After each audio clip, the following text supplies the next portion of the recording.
ReymardGaballo.com. Take over. Last mission. Final boss mode. Yeah, the last preview.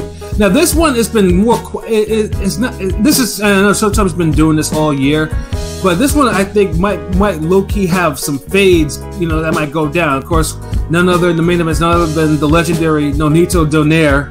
You know, making his first defense of the bantamweight title. He won in brutal fashion, by the way. You know, and I'm talking about brutal. And personally, it was not my favorite card of the year, of the whole year too. Because it was nothing but absolute fades on that one, on the fight where he won that belt in. And he'll be facing Reymart Gaballo, who, if you remember, had a very stinky fight with Emmanuel Rodriguez. A fight he should have lost, you know, but he got a little gift that day. You know, but Gaballo, though, is powerful. I mean, he's 24-0 with 20 knockouts.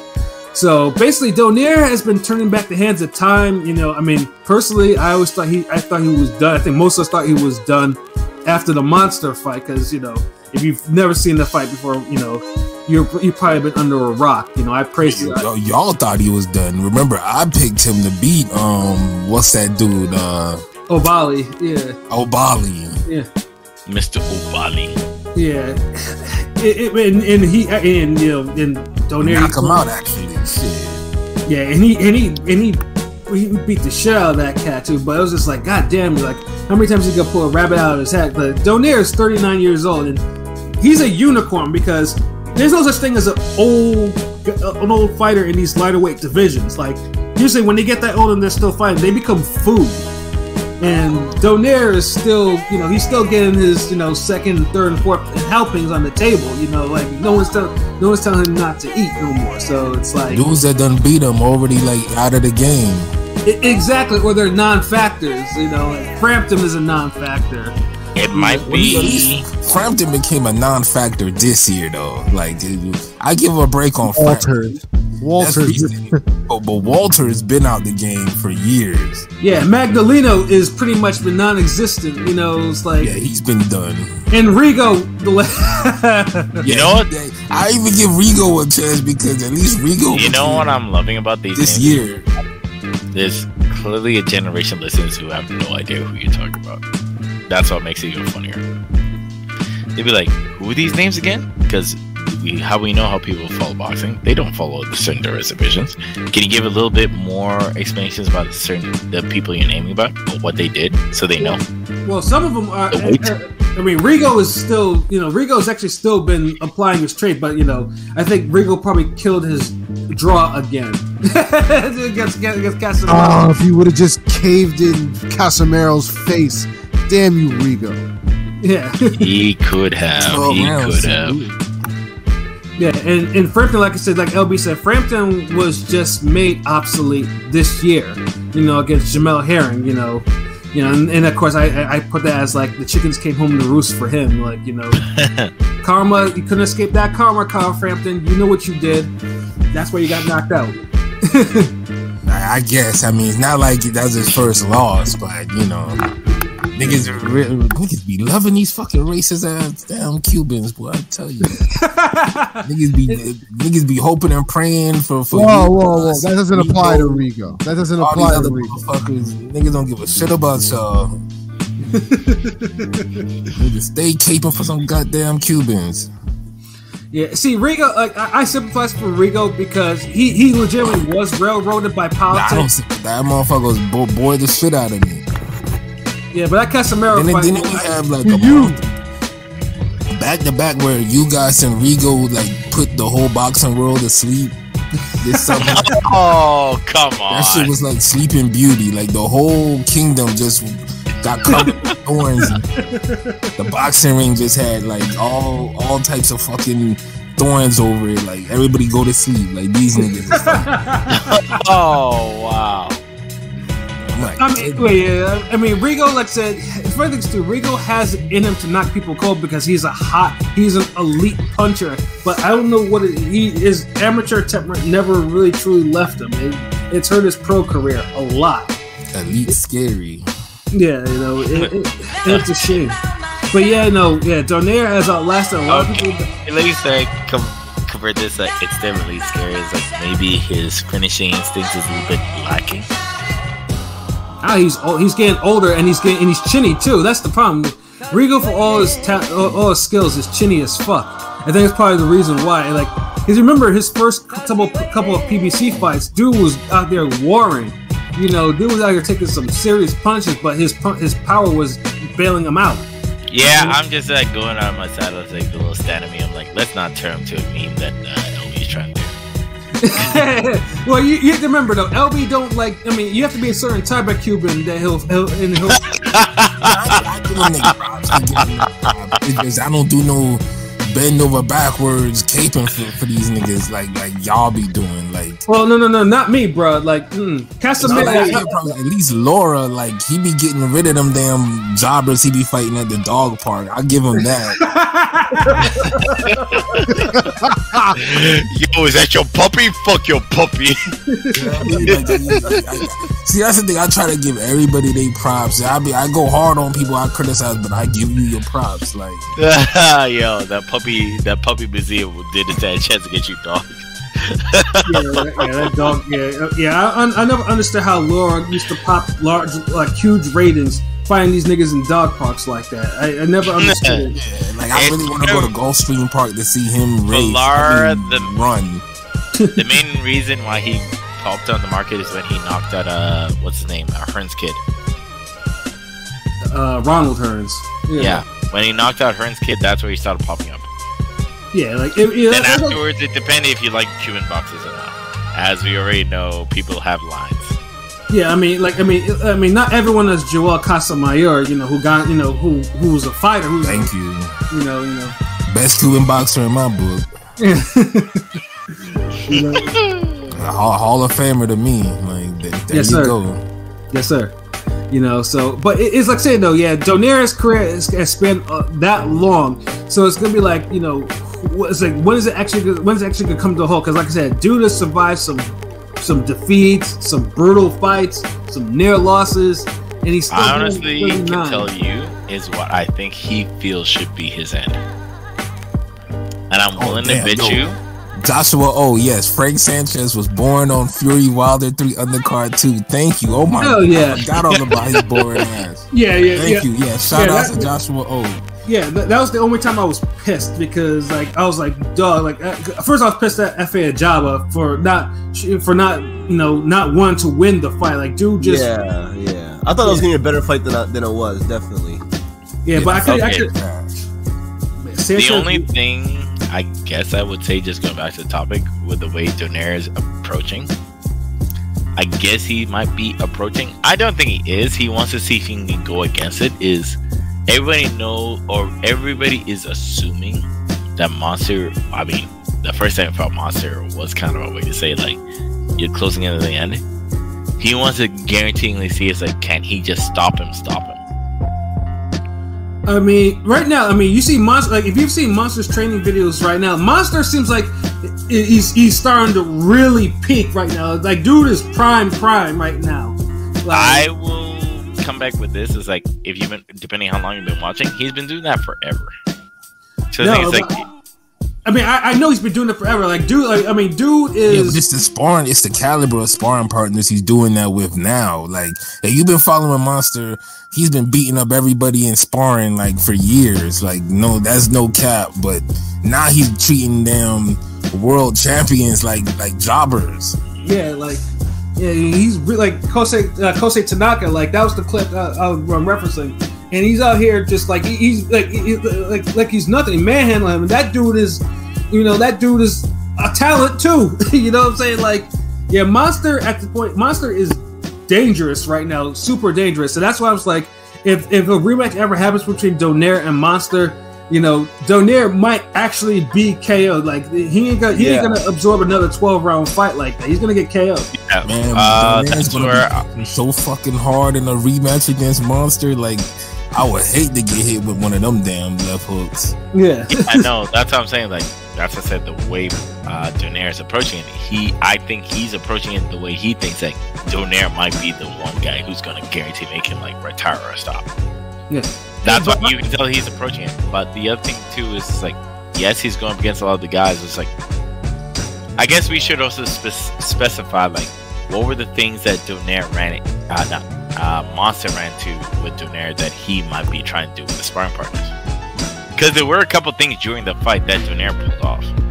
Well, yeah, no, Donaire was able to counter him, hit him with left hooks, hit him with left hook that actually fractured his shit. That was the big thing. Is Monster before that was never really cracked like that, and Donaire was there was a little bit more before the left hooks. There was a little bit more before the left hooks. Straight rights. Yeah. Donaire was actually catching with a lot of straight rights, even one that actually busted his nose. Yeah, but it was. I mean, the left hook was one that fractured his orbital. Yeah, no. I mean, if you're talking in fractures, but the thing is, like, it made Donaire. It made like. I'm losing names now. It made Monster fight differently. Yes, it made Monster fight differently. That led into the left hook. Yeah. Yeah, but honestly, I honestly wouldn't want to see Monster do that to him. But in Gaballo, like I said, he's 24-0 with 20 knockouts. Like. Gaballo as a boxer is not on that level because, like I said, I mean, he couldn't figure out how to deal with Emmanuel Rodriguez like that, and Emmanuel Rodriguez was pretty much fighting Stinky, you know. So it's, but then I don't think Donaire will be, you know, would be hard to find. So well, it depends. I'm not too familiar with most of his fights. Do you know any fights with Monster where he's dealt with a guy who's intentionally dirty? Off the top of my head, I don't. I can't think of anybody. Well, mostly because Donaire dirty. No, well, I mean, even between the two, I'm just like, in terms of like, they'll immediately respond. I know both of them will immediately respond. I'm just like thinking, like, yo, some people might do a little bit weird because they know if they can, like, I'm irrelevant, therefore I'm gonna do what I can to be relevant. No, I mean, I have not seen anyone try to fight that dude dirty yet because most of either Monster overwhelms him. Like Payano would probably have been the closest, but Payano got iced by the by the first shot that he took. So he probably would have been the one to fight dirty. But other than that, I have not seen. I don't recall any fight of Monsters that he's been. Nobody tries to fight these guys dirty. Like, yeah, who wants a chance trying to fight and grapple a puncher on that level? Yeah, you can't. I mean, we saw what he did to Emmanuel Rodriguez. Emmanuel Rodriguez pushed his father, so Monster tore him apart for that. So it's like, you know, let him believe he had a chance. Let him open up on him and everything, and then body shots, and he just beat his ass. Like, shit. But fuck this though. Like, what y'all see in this Donaire fight? Like, what y'all predictions?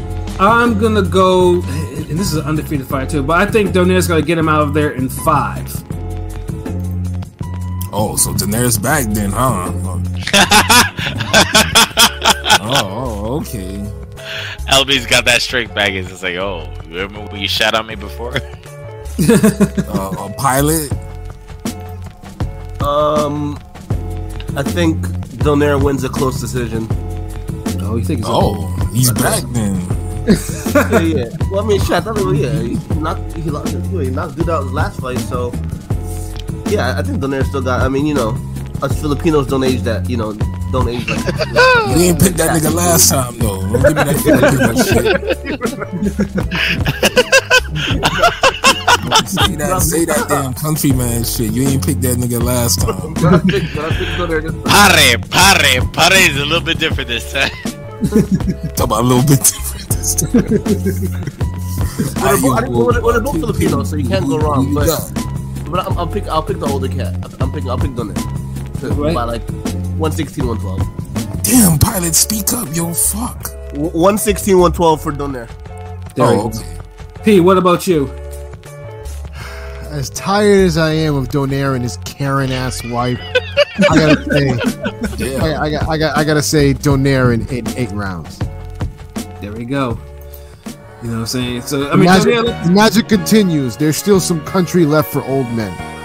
Yeah, I mean Donaire, like I say, because you just know, I mean Donaire is I mean at 118, obviously, you know, I guess that's been his ideal division. But like I said, I mean, there's always in the back of your mind that you may have a Cesar Juarez type of fight or a Jesse Magdaleno type of fight, and you just never know, like, you know. But I mean, he's 39. Like, I mean, rabbit out of hat. I mean, ain't gonna be too many more rabbits left, you know.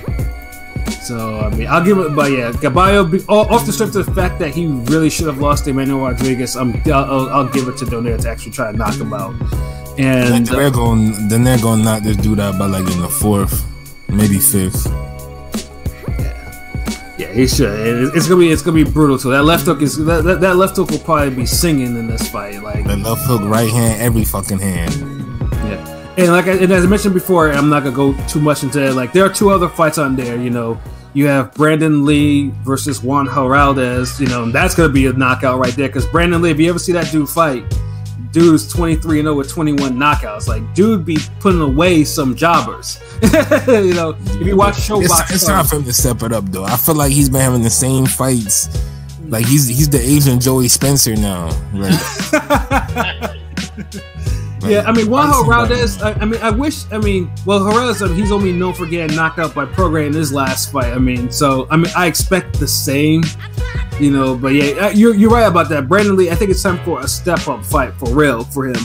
Because I mean, because can't be knocking out all these, 23, knocking out all these jobbers like that. Yeah, it is time for you to step up. You're trying to give dude the damn Ricky Hatton career, like how many fights did Ricky Hatton have before he was fighting the damn Vince Phillips and Iman McGee? DLC's amount. Yeah. Like, motherfuckers is like 33-0 before they start fighting people for damn a season and a half of DLC. I think Castillo Clayton's fighting too, huh? Castillo. Yeah, but he's not on TV though. The other TV fight is Errol Spence's IBF Mando, Kudratil Abubakarov. I think that's how you pronounce it. Good job. Who's 18-0, and he's facing Cody Crowley. Now, this fight has more significance now that Ugas is being forced to fight in the WBA tournament. Fucking bullshit. But whatever. We won't talk about that. Yes. Fucking bullshit. So Spence will most likely be facing the winner of Abubakarov and Cody Crowley, who's 19-0. So it's a battle. How the fuck do you say his name? I've been calling him like Abdukakov. Like, I don't even know what the fuck. How the fuck is his name? Damn. I think it's like Abdukakaro or something like that. I was like, God damn, that like Abracadabra. I don't fucking. I mean, let's listen. I think Spence can be either guy or whatever. I mean, it's gonna be. Spence now, who's a little compromised, might be a little different though. But I don't think these two would be the ones to really try Spence like that, because it would be a huge upset if they do. Man, just let him come back, knock off some ring rust, fight one of these mandatories, get a camp going, and then after that, give us a fight that people want to see. Absolutely, yeah. That's how I look at it, man. Let's I don't want to hear this nigga shake off the rust. Errol don't want to do that. He only has a couple fights left at 147 anyway before he moves up. So shouldn't have been drinking and driving then. That wouldn't have mattered because he still only has a couple fights left. Then what you gonna do at 154 then? Yeah, 154 has killers in that division. I'm saying, well, what is he gonna do in 154 then? Who is that 154? Everybody. I don't understand what I'm saying. That he doesn't have that many fights left at 147 to just be having filler. He got enough fights at 147.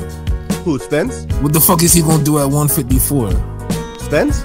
We're not talking about 154 though. Like, we're talking about 147. Yeah. No, I'm saying, but you guys are putting a damn end date on this shit that he hasn't put on there yet.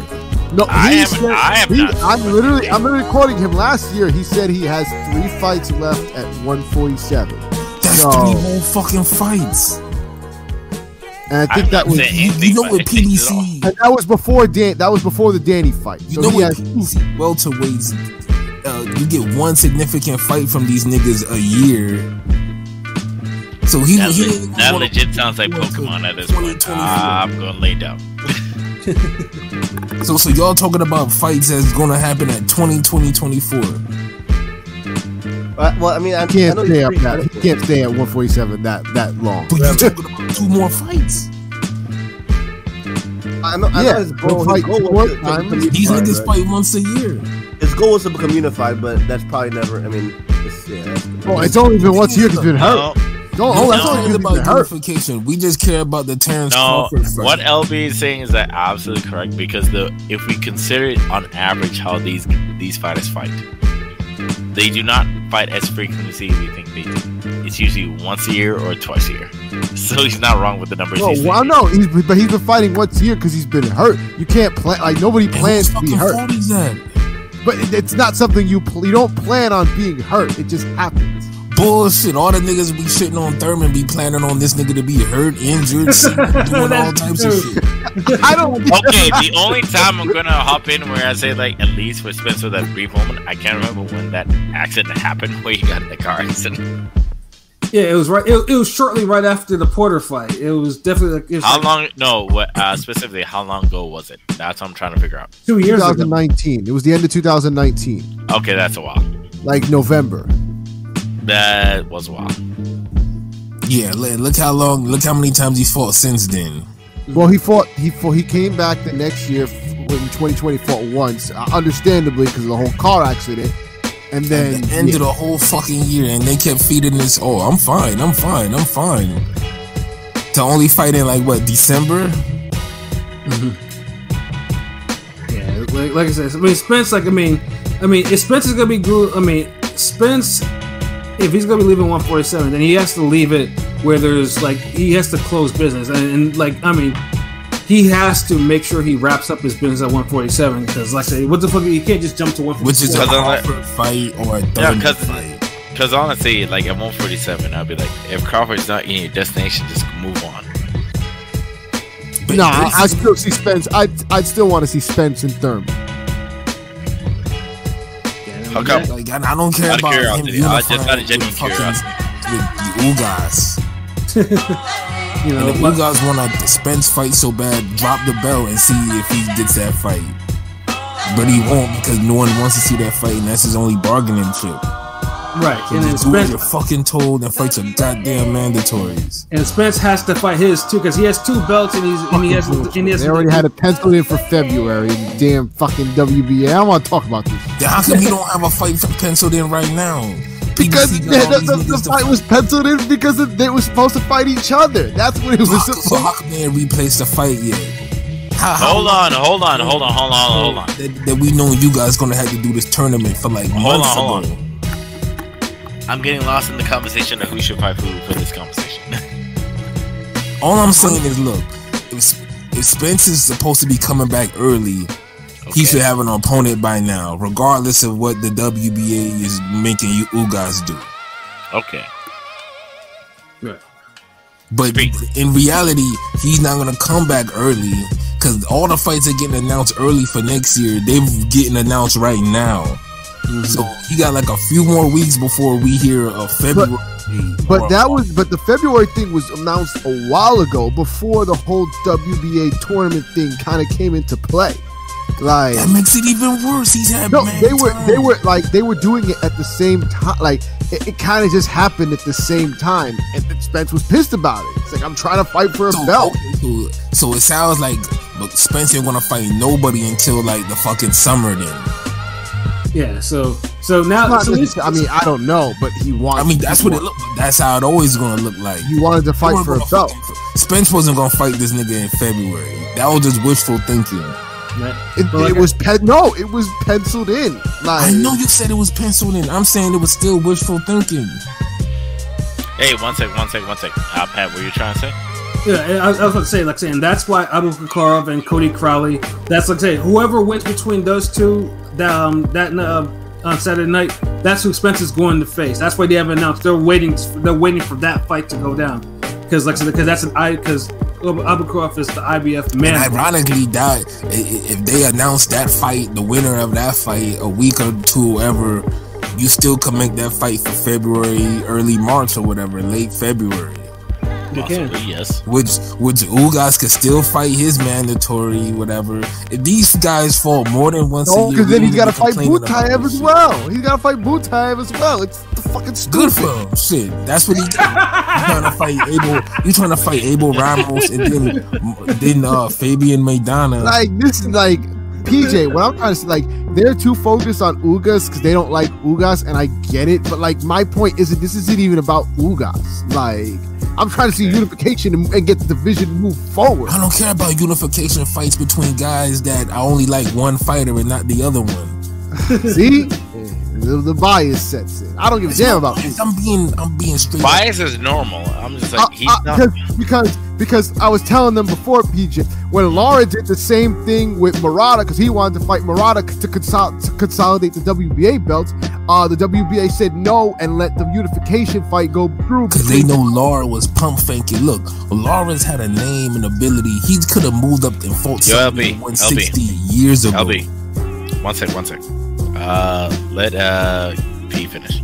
No, what I was saying, PJ, was because the WBA is now trying to get their stuff together and consolidate all their damn belts. Lara just moved up.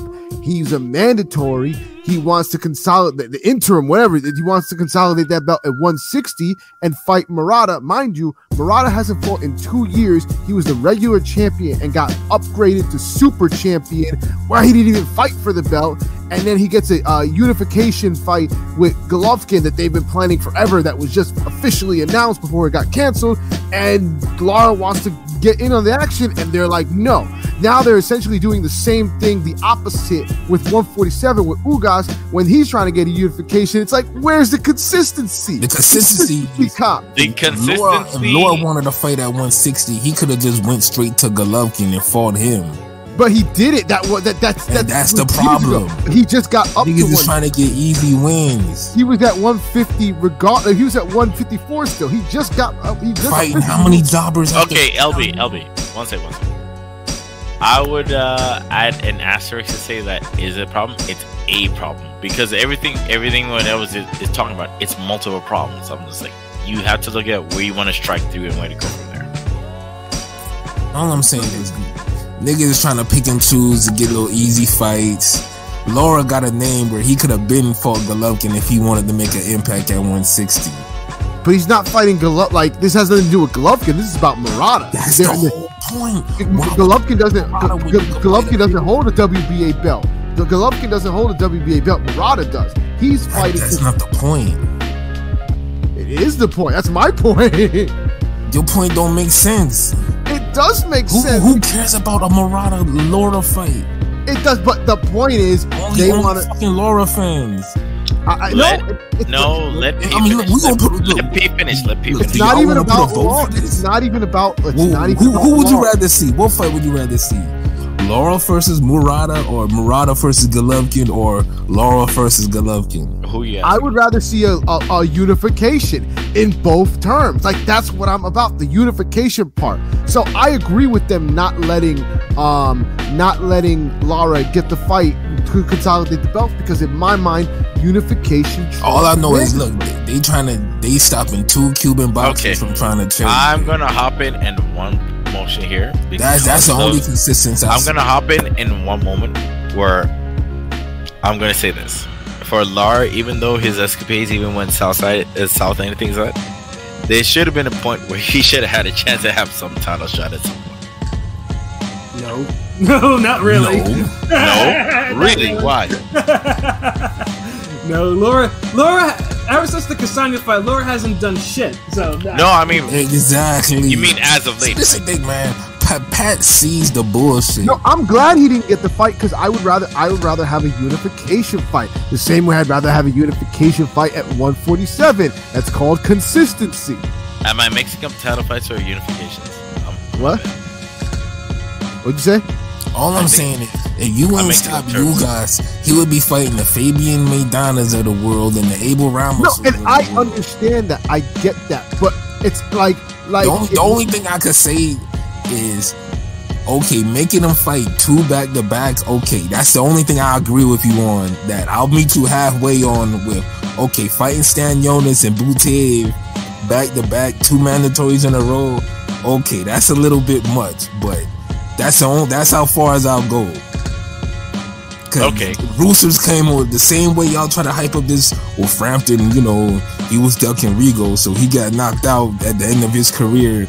Then y'all gotta accept the Roosters came home for Ugas trying to fight all these damn bums, and now he gotta fight 2 fucking mandatories who literally might put their foot in his ass. Okay, I guess I'll come from my part of like consistency cops, nigga. I can say like he can still, like I said, like he still deserves fight, but he still needs to earn it. What do you mean? Earn it? Earn what? Who needs to Earn what? Man, fuck all that, man. Yo, man. You say Ugas needs to earn it? Leave me alone. Okay, apparently I'm just not making sense right now. Ugas beat Pacquiao, who was the champion of recession. So that's essentially like a as of late. That does not count. It does count. It still counts. Like that's because he was the champion of recession. We're talking about the previous conversations where people are throwing his name to multiple conversations before the Pacquiao fight. Yeah, he was. That's what I'm saying. Like he got a big fight with Pacquiao, so the whole need for him to get another big fight when you got Mandos nipping at your heels. Nah, nigga, fight one of those Mandos. Yeah, the Mandos don't suddenly go away. The Mandos still exist. Guy he was, so they but said, unification trumps mandatory. Unification trumps Mandos. I thought we explained that already. But Stanionius Ugas is gonna be a better fight than Spence Ugas. I'm telling y'all that right now. Oh, and Spence gets to okay, there's one other thing I was Mando too. Go ahead, Pat. Sorry. No, I just said it. And Spence gets to eliminate his IBF Mando, getting that shit out the way, because IBF will strip him. That's one thing. Honestly, they should make this a fucking doubleheader or some shit anyway. But if the IBF had already ordered it, I would say one thing. But they haven't even ordered it, so the window was there to make the unification, and then they could fight the Mandos afterward. Like, I can agree with you. But the thing is, like, if you're waiting to see if an upcoming fight is going to change, you won't say anything yet. Now, no one's going to fight the Mandos afterwards because everybody's going to be on to the, okay, now Crawford and Spence could unify. And so, and those Mandos would be sitting there I think waiting a little bit a differently. whole nother year.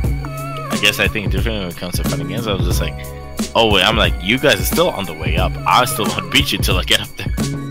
Yeah, Ugas is there. He's there now, but now he has to go through some WBA stuff right now, and that's fine. He needs to learn how to deal with it. Well, he is. He's getting his lesson. That's what we're waiting for.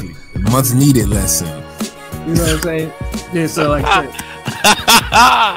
I was gonna say that's a Florida stuff though. Career mode. But yeah, so like I said, I mean, there's definitely some higher stakes on that Donaire Gaballo card. Like I said, I'm just saying for Joe. Yeah, and I wouldn't be surprised if that whole card is full of violent fades, very violent fades. The people have violence in the back of their minds. I don't know if the fade's gonna be violent. Oh, it's gonna. I'm pretty sure it's gonna be violent. I can't believe we on these fucking tangents, man. What else y'all trying to talk about? Oh man, but yeah, no, I think that's pretty much all the preview.